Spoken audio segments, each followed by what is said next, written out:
Green Bay. Just how much of a statement was this for you guys? Kind of show how far y'all have come as a team. Was this something that y'all thought about with their brand name and everything?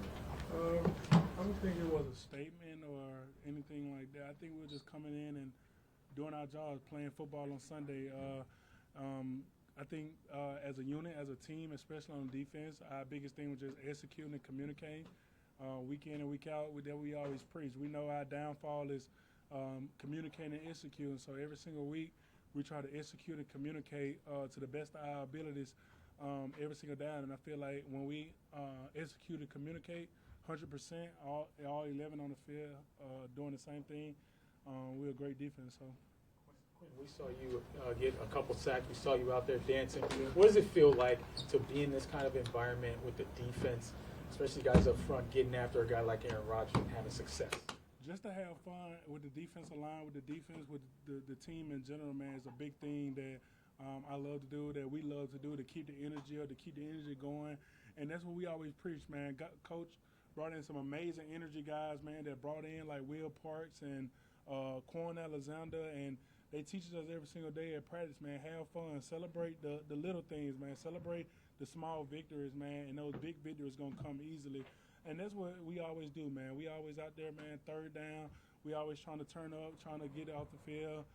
Small victories, man. So when those big victories come, man, we turn up even harder. And that was the biggest thing that I feel like we have to do week in and week out, even though we down. Like, not just when we up all the time or down. And when we down some games, man, we need that energy to pick up the offense. We need that offense to pick up the defense. Like, just different things like that. And we just feed off each other. So. What does it say about this defense to be able to shut down or at least contain one of the best quarterbacks in the league to hold them only to 10 points? It says a lot of stuff, man, but we always look at it like we could be the best defense if we communicate and execute that we want to be, man. Like, we hold our pen to our own story. That's the biggest thing. So if we go out there and don't communicate and don't execute all 11, we are average to below average defense. When we go out there and communicate all 11 and execute all 11, I feel like we could be one of the best defense in the NFL. And that's just the big thing. I always speak in the defensive line room, and I always speak in the defensive room that we always speak on is being consistent, communicating, and executing to the best of our ability every single play, and the results handle themselves. So. Those first two series, the pick six got overturned, the fumble you weren't able to recover, but to kind of harass him the way y'all did those first two series, what kind of confidence did that give you moving forward with the rest of the game? Just like I said, man, like just execute every single play, man. Like we always have a play the next play mindset.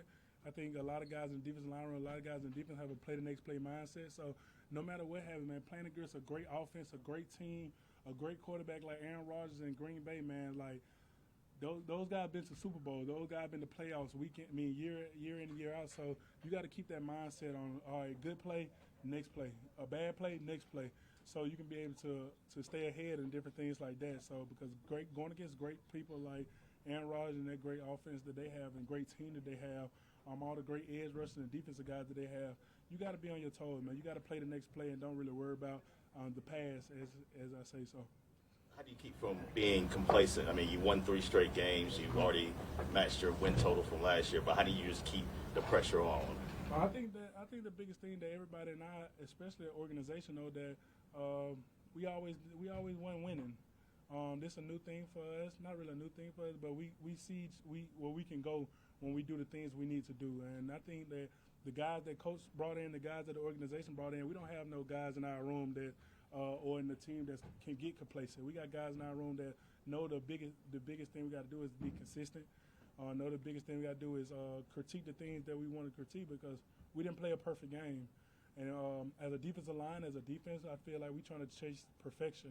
And the closer we get to perfection, the better we're going to be. So going back in tomorrow and learning from our mistakes and learning what we can do better, learning on the opportunities that we can win our one-on-ones.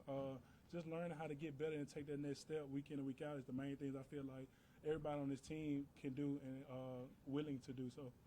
Quinnen, Robert Sala's talking about Michael Clemens maybe going a little overlooked under the radar as a pass rusher. Just what have you seen from him and his growth since training camp? I think he's a phenomenal player, man. Both him and Jermaine Johnson as young guys coming in, man, taking a hold to different veterans on the team, learning from what they do spectacular and what they can learn from and do spectacular. And I feel like those both guys, young guys, is way above when I was my rookie year. And I tell them all the time, like, I struggled my rookie year with just getting acclimated to the NFL and stuff like that, and learning how to rush coming from Alabama and different stuff like that. And these guys just unbelievable to me, man. The pass rush moves they can throw, the run stop, the strength, the speed, the electrifying, the juice that they bring, bro, is like unbelievable as a young guy that they have. So I'm super happy that they guys on our team. So.